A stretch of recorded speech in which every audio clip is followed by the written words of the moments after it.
wabarakatuh. Saya Vicky Wijayanti, NIM 206, akan memaparkan tentang materi lembaga keuangan syariah. Pengertian lembaga keuangan syariah adalah lembaga keuangan yang menjalankan kegiatannya dengan berdasarkan prinsip syariah Islam. Lembaga keuangan syariah mencakup semua aspek keuangan, baik persoalan perbankan maupun kerjasama pembiayaan, keamanan dan asuransi perusahaan, dan lain sebagainya yang berlangsung di luar konteks perbankan. Lembaga keuangan syariah terdiri dari bank dan non-bank. Yang selanjutnya yaitu karakter dan prinsip lembaga keuangan syariah. Karakter dan prinsip lembaga keuangan syariah. Beberapa prinsip operasional dalam lembaga keuangan syariah adalah sebagai berikut. Yang pertama yaitu keadilan, yaitu berbagi keuntungan atas dasar penjualan sebagai kontribusi. Yang kedua kemitraan, yaitu berarti posisi nasabah dan pengguna dana serta lembaga keuangan sejajar dengan mitra usaha yang saling bersinergi untuk memperoleh keuntungan. Yang ketiga transparansi, yaitu memberikan laporan keuangan secara terbuka agar nasabah dapat mengetahui kondisi dananya. Yang keempat, universal, yang artinya tidak membedakan suku antara agama, ras, dan golongan yang masyarakat sesuai dengan prinsip Islam sebagai rahmatan lil alamin. Nah, yang selanjutnya yaitu peranan lembaga keuangan. Peranan lembaga keuangan diantaranya yang pertama yaitu sebagai pengalihan aset, yang kedua sebagai likuiditas, yaitu berkaitan dengan kemampuan untuk memperoleh uang tunai pada saat yang dibutuhkan. Yang ketiga relokasi pendapatan, yaitu lembaga keuangan sebagai tempat relokasi pendapatan untuk persiapan di masa yang akan datang. Yang keempat transaksi, yaitu lembaga keuangan menyediakan jasa untuk mempermudah transaksi moneter.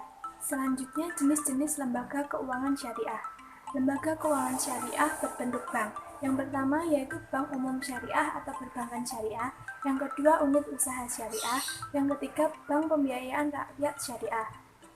Dan untuk lembaga keuangan syariah non-bank terdiri dari reksadana syariah, asuransi syariah, pegadaian syariah, obligasi syariah, pasar modal syariah, BMT atau Baitul Mal wal Tamwil, dan koperasi syariah, serta modal ventura syariah.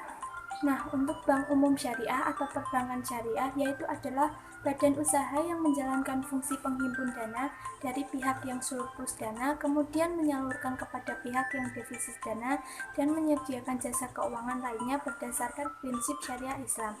Secara garis besar, produk perbankan syariah dapat dibagi menjadi tiga, yaitu produk penyaluran dana atau murabahah, as-salam, istisna, ijarah, musyarakah, dan mudharabah.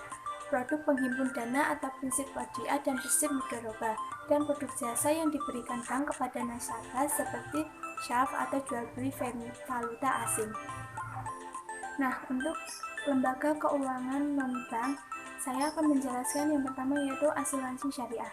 Asuransi syariah menurut fatwa DSN MUI yaitu adalah usaha saling melindungi dan tolong-menolong di antara sejumlah orang atau pihak melalui investasi dalam bentuk aset dan atau tabarut.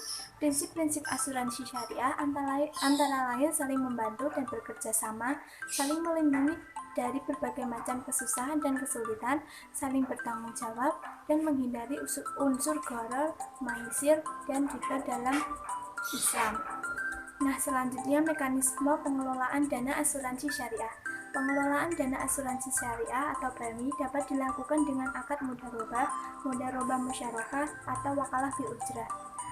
Mekanisme pengelolaan dana peserta atau premi terbagi menjadi dua sistem, yaitu pertama sistem pada produk saving, ada unsur tabungan dengan rekening tabungan dan rekening khusus. Yang kedua sistem pada produk non-saving, yaitu produk yang tidak memiliki unsur tabungan, yaitu premi yang dibayar oleh peserta hanya dimasukkan ke dalam rekening khusus, yaitu rekening tabarut. Nah, untuk produk-produk dalam asuransi syariah yaitu dapat dibagi menjadi beberapa produk berikut. Untuk produk dengan unsur tabungan yaitu yang pertama produk dana pendidikan, produk dana takaful dana haji, yang ketiga produk takafuli. Sedangkan untuk produk non tabungan diantaranya yaitu produk asuransi kecelakaan dini, program asuransi kecelakaan siswa, dan produk takaful falah. Untuk akad asuransi syariah adalah akad tabarut, akad wakalah bil ujrah, dan akad ijarah atau mudharabah. Selanjutnya yaitu reksadana syariah. Reksadana syariah adalah untuk menghimpun dana masyarakat untuk dikelola oleh badan hukum yang bernama manajer investasi, untuk kemudian diinvestasikan ke dalam surat berharga seperti saham, obligasi, dan instrumen pasar.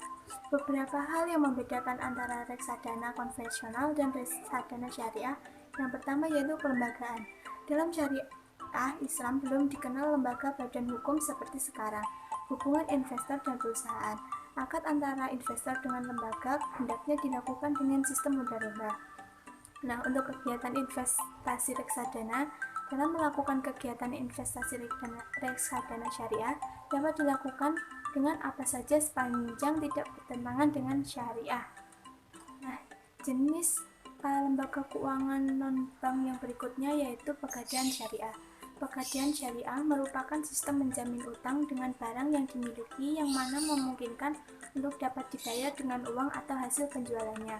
Pada dasarnya, pegadaian syariah berjalan di atas dua akad transaksi, yaitu akad rahan, yaitu dimaksudkan untuk menahan harta milik si peminjam atau jaminan atas pinjaman yang diterimanya. Yang kedua, akad ijarah, yaitu akad pemindahan hak guna atas barang dan atau jasa melalui pembayaran upah sewa tanpa diikuti dengan pemindahan kepemilikan. Untuk selanjutnya yaitu obligasi syariah. Obligasi syariah adalah suatu surat berharga jangka panjang berdasarkan prinsip syariah yang dikeluarkan emiten kepada pemegang obligasi syariah yang mewajibkan emiten untuk membayar pendapatan kepada pemegang obligasi syariah berupa hasil atau margin atau fee. Obligasi yang paling populer dalam perkembangan obligasi syariah di Indonesia hingga saat ini adalah obligasi mudharabah dan ijarah. Penerapan mudharabah dalam obligasi cukup sederhana, yaitu emiten bertindak sebagai mudharib, pengelola dana, dan investor bertindak sebagai siapul mal alias pemilik modal. Keuntungan yang diperoleh investor merupakan bagian proporsional keuntungan dari pengelolaan dana oleh investor. Selanjutnya, pasar modal syariah. Pasar modal syariah dapat diartikan sebagai kegiatan dalam pasar modal sebagaimana yang diatur dalam UU PM yang tidak bertentangan dengan prinsip syariah. Beberapa mekanisme yang menjadikan karakteristik dari pasar modal syariah sehingga hal ini yang membedakan dengan pasar modal pada umumnya, yaitu transaksi tanpa riba, terhindar dari praktek spekulasi, hanya mentransaksikan efek syariah, emiten yang tergolong syariah, serta transaksi menggunakan akad. Jenis lembaga keuangan non-bank berikutnya yaitu Baitul Mal wal Tamwil atau PMT. Baitul Mal wal Tamwil atau PMT atau Balai Usaha Mandiri Terpadu adalah lembaga keuangan mikro yang dioperasikan dengan prinsip bagi hasil, menumbuh kembangkan derajat dan martabat serta membela kepentingan kaum fakir miskin. Ditumbuhkan atas prakarsa dan modal awal dari tokoh-tokoh masyarakat setempat dengan dilandaskan pada sistem ekonomi yang salah. PMT berfungsi sebagai yang pertama itu penghimpun dan penyalur dana, pencipta dan pemberi likuiditas, dapat menciptakan alat pembayaran yang sah. Kemudian sumber pendapatan, PMT dapat menciptakan lapangan kerja dan memberi pendapatan kepada para pegawainya. Dan yang terakhir yaitu pemberi informasi. PMT memberi informasi kepada masyarakat mengenai resiko keuntungan yang ada pada lembaga tersebut. Nah, yang selanjutnya yaitu koperasi syariah. Koperasi syariah adalah bentuk koperasi yang memiliki prinsip, tujuan, dan kegiatan usaha yang berdasarkan syariah Islam, yaitu Al-Quran dan As-Sunnah. Landasan koperasi syariah yang pertama yaitu berdasarkan syariah Islam, yaitu Al-Quran dan As-Sunnah dengan membantu atau ta'awun dan saling menguatkan atau takaful. Kemudian berdasarkan Pancasila dan Undang-Undang 1945 serta berdasarkan prinsip keluarga dan kepentingan bersama.